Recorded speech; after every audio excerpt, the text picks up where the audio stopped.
And as soon as you connect to the engine, the system will prompt you and it will show you ways on how you can connect. So the system will connect either by USB or via Bluetooth to the Jaltest device, and that is pinned to the JDC 213.9 and the 504A JDC to your system. Now, it will also tell you where it will be connected on your system. For example, this is the pinout, this is what it will look like, and this is what the wire would look like as well.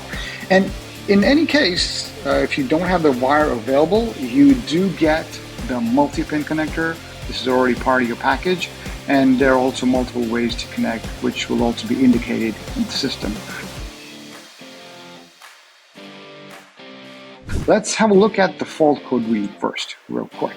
So when you jump into fault code reading, there are about 3-4 faults already available in its memory. So we'll just have a look at one of them. So when you do that, you can do the freeze frame data and see the last occurrence, what was the last hour, if the warning lamp is on, what's the state of the system, if it's active or not. You get help and components of what the fault was, what the fault looks, what the component looks like. Basically, this basically eliminates all the guesswork for your mechanic.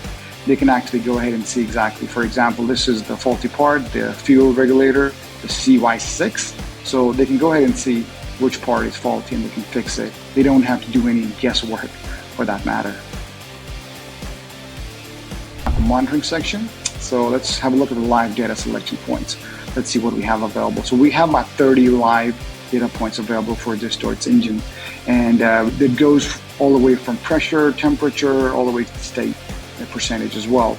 Let's have a look at them in real time. This again can help your mechanic make specific decisions on what kind of function looking to accomplish, and they can see all these data points in real time on their screen. All right, have a look at, let's jump out of this now. Let's have a look at some of the general measurements. These are some of the general measurements, which include battery voltage, speed, the engine speed, the coolant temperature. This is available here in real time. Part of the monitoring section is the systems display. This is the fuel system display. This will indicate in real time how the fuel system is working. Again, a very useful diagram for your mechanics. They can make decisions accordingly.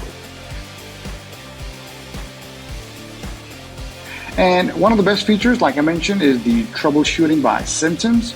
Now, for example, if your mechanic is new, or if you're working on your engine yourself and you can see, well, there's loss of engine power, for example. You can jump into the loss of engine power and it will take you step by step as to how you can fix the problem, right? If you have any questions, just get in touch with us here at Mechnician. You can reach us at 888-624-2240 or www.mechnician.com. Thank you very much.